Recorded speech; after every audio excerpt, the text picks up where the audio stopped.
Hey Capstone students, how are you doing? So I don't know if you can see me at the bottom corner of this screen, but I am Teresa Pedersen and I am your professor for the summer.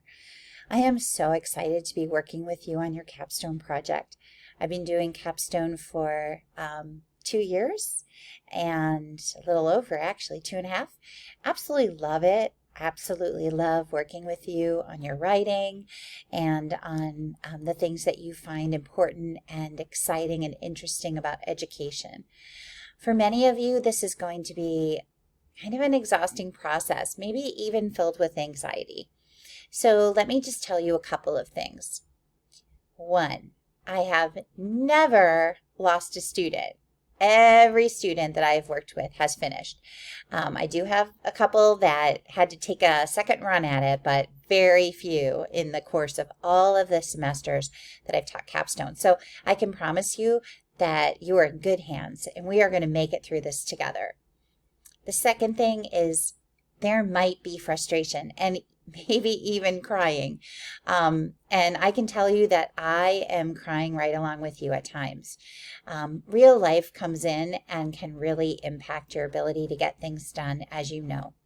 And a paper of this magnitude for some of you, this is the longest paper that you have written or might write.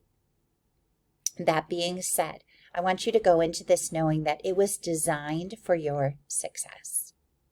The first thing that I want you to notice is my contact information, which is found over, you'll click on the left-hand side of the screen where you'll find all of the amazing things about Capstone. And here you'll have my cell phone number. I do live in Colorado now. I was on campus in Iowa for about 1.5 years as an assistant professor and full faculty there. And now I'm working out of Colorado. So I'm an hour behind Iowa time. So please keep that in mind if we have an appointment scheduled. I do try to schedule them all for Iowa time, and then I make the time difference for myself. You can text me, you can call me, and you can email me. I use my Northwestern email, as will you. That is the only email that I will use to contact you, so please, please, please check it daily. I am not going to do any capstone work on Saturdays. That is because I work full-time as an associate director of a nonprofit and things are pretty crazy. I do need to make sure that I'm taking a day off. But every night I check capstone, and on Sundays I do a lot of capstone. So just be aware that you can turn things in on Saturdays, but I most likely will not see them. Towards the very end of the class, in the last week or so, I'm kind of 24/7 at that point, just to get y'all through. Okay, I'm going to come over here to content. So just to tell you a little bit about where I come from in terms of capstone, I have gotten my doctorate. So I wrote my dissertation. I went to Liberty University and I got it in educational leadership. And I had to write, the 150-ish page paper. I found it to be both exciting and frustrating and a struggle, but I've been through it. And so I understand that you have to lean on your family, your friends, your support system in order to do that. I had an editor for my dissertation and she was amazing to me. We worked very closely side by side on that work. I also hired someone to help me with my statistics, to get the statistics done of my quantitative project. So you might find yourself in need of support. Everybody needs a reader, absolutely, and especially somebody that's outside of education that can read through and just tell you if it makes sense to them. If you can write for someone outside the field, then you're not using too many acronyms or sort of insider trading information, and they should understand it. You also want to find someone who is just a nitpicking writer who edits with red pen and they love to edit. That person's really, really, really important. It is rare to find somebody who can write and edit their own work. I know personally I struggle with that, and so it's really important to have somebody come behind you.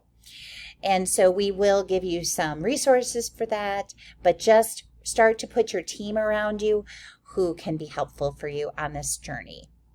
So the very first thing you're going to look at are the resources, and you can go through this step by step. Just know that within this folder are so many helpful tools for you. The templates that you're going to use for the 2 types of projects are right here. So let me stop there and just let you know that there are 2 types of projects in Capstone. We've had a recent revision to the course, and there used to be a literature review option where you would just do a very long literature review. And what we found is that was not best practice and was actually quite a big feat for people to do. Even very experienced researchers do not enjoy writing literature reviews, so to write a 30-40 page one was unrealistic. So we have removed that option. So this summer, you will either complete an action research project or a school improvement project. The school improvement project is where most of you are going to land because you're in the summer. This spring, we just did an entire run of Capstone with 3 sections, and we had probably 94% of the students completed action research. They were in their classrooms and they were able to collect data during the time frame of the 16 weeks. Well, unfortunately, it's summer, or fortunately, but it is summer. And so for most of you, you do not have access to your students. And if you were going to use students for your action research project, you wouldn't be able to collect data from them. And so for you, doing an action research project could be impossible. That's okay, because you are going to do the school improvement project. And as you look through the template, and you also are going to take a look at a component document, you are going to see all of the amazing things that you can put into that school improvement project. So I want to point out here that we have examples of capstone papers, but the truth is that is not where you're going to find good examples of school improvement projects, because we have changed school improvement projects quite significantly from the old days. So you will find really good examples of action research projects there, and you yourself will have your paper uploaded to this repository at the end of the course, and then other students will download your work, and you will be amazed. People all over the United States and all over the world will download this work as part of their work. So just be aware, though, I will post several examples of school improvement plans as soon as our students finish this term, and I will post those for you guys to take a look at as examples. Okay, here you'll find your editing contact if you'd like to hire a professional editor, someone to help you with research, your statistics, another research assistant that you can hire. So there's 2 here for statistics. And then some information about how to write a literature review, the Office 365 download. Please remember that you absolutely cannot do this in Google. You cannot use a Google Doc to write this paper. It needs to be done in Word, and then it will be submitted as a PDF after all of the corrections have been made. And so here, this will tell you how you can get that Office 365 for free through the college. And then there's just some resources about writing and APA. All of those things are all here for you. Okay? Week 1. It says right here, welcome and project types. So each week I'm going to post a video that's going to mostly be Blackboard and walking through the Blackboard course. I will explain each of the assignments that is due that week and give you some tips and tricks that you might need. So let's look at week 1. All right, you are going to carefully read through this welcome. Please understand that the course is a pass-fail and that we will give you multiple times to submit, earn feedback, and submit again if necessary.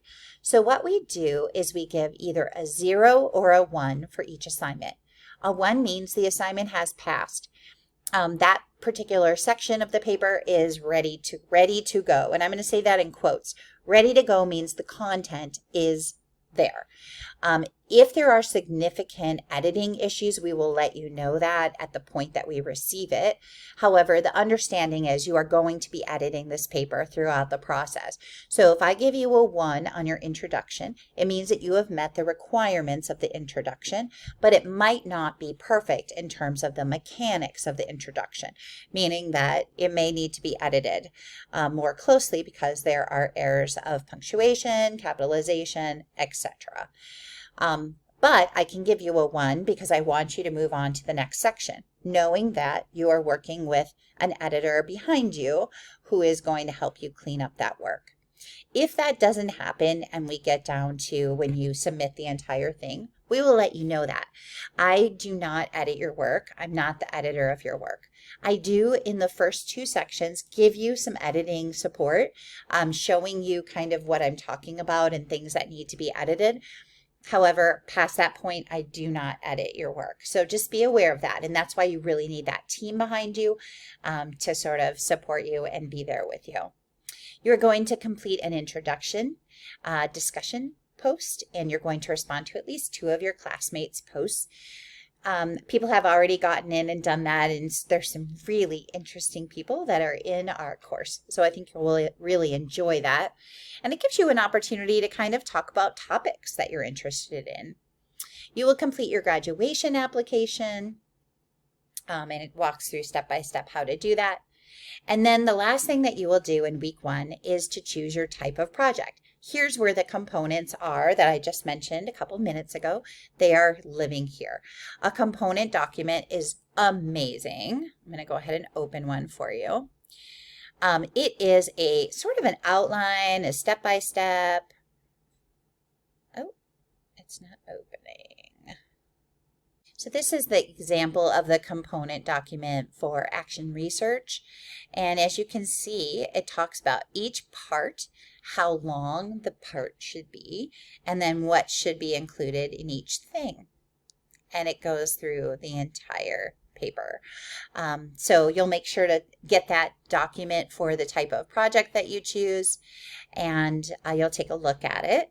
And then once you make the decision, you are going to share the type of project that you're choosing, either action research or school improvement, and put your topic in the comment box. Remember, you cannot collect any data until you have IRB or Institutional Review Board approval. And that does not come in week 1, and so that you can't bring data in that you've already collected and use it in this project. You have to get IRB approval first. And those of you that you've taken the research class, you understand the IRB process. We will also explain it in this particular course, and I believe that's next week. So anyway, just be aware, those are the things that you are going to complete. Now, let's talk about weeks. Weeks are here to keep you on track. However, there are ways to move faster through the course than the way that it's set up. So for example, if you complete the week 1 activities and you turn them in and you receive 1s on, 1 or a 0, so you receive a 1, that means that you can move on. Once you receive a 1, you can move on. So the first week, those are things that don't require really feedback from me. You're going to go ahead and turn those in. You can move on to week 2 once those are complete, and you can go ahead and start doing those things that are in week 2, because week 2 you're going to learn about the literature review, and there are 2 things where you have to review them, and we have enabled the review, which means that when you watch it, you're going to click and tell us you watched it. Well, those things could actually be completed in week 1 as well. That's really up to you. Once you get to week 3, this is where you're going to have our approval in order to move on. So you can't move past the annotated bibliography first half until you complete the annotated bibliography first half and receive a 1. Okay, so it's sort of a stopping point there where you'll have to wait for feedback, but once you receive that feedback of a 1, then you can move on to week 4. And this, you might be in week 2 completing week 4 assignments. You may be in week 4 completing work 4 assignments, or you might be in week 6 completing week 4 assignments because you went on vacation or you took some time. You weren't able to work that week. So understand that it still has a self-paced element. However, we want to keep you on track. And so by giving you all of these assignments for the week, in each week, we know that you're going to continue working throughout the process. Most students who stay on this schedule finish early. So, and notice that even though we have 16 weeks of assignments, we only have 14 weeks in the summer. So again, it's not like you have to do week 12 and week 12. You're just going to do those in consecutive order. Okay, so I hope that makes sense. And I will sort of reiterate that each week as you're going. If I notice that you're falling behind, I'll contact you and reach out to you, and we'll have a conversation about it because it's really important to me that you're successful, and I will help you. Remember that as long as you're receiving ones, you just keep on moving through the class. What if you're stuck at a 0? Well, if you're stuck at a 0, you're going to get feedback from me. I'm going to offer support. You're going to try again. And there are certain assignments, I will say, annotated bibliography, people will get stuck a little bit having to do to take feedback and do editing and resubmit. The introduction sometimes takes several submissions in order to get it right. And then the literature review section 1. So once you turn in the first section and you've been approved, you can work through the rest of the literature review, but we make sure that you have 1 section completed. Those are all places where people can be sort of stopped for a little while. So don't worry about that. There's plenty of time built into this class in order to complete this assignment. Well, that is all I wanted to talk about for today, for this week. Please remember that I do pray for you each day by name. So when I log into my Blackboard to take a look for assignments, I pull up my class roster and I go through each of your names and I pray for you. As I get to know you better, and I know maybe things that are going on in your life, I will pray for those things specifically. So don't hesitate to reach out to me if you have a prayer request. Each time I teach this class, somebody has a life event, and I always appreciate that they reach out to me and let me know, and I do pray for that. It's an honor to work for Northwestern College. It's an honor to be your professor for this course, and I'm looking forward to reading your first discussion posts this week. Have a great one. Take care, and I hope you finish out your school year successfully.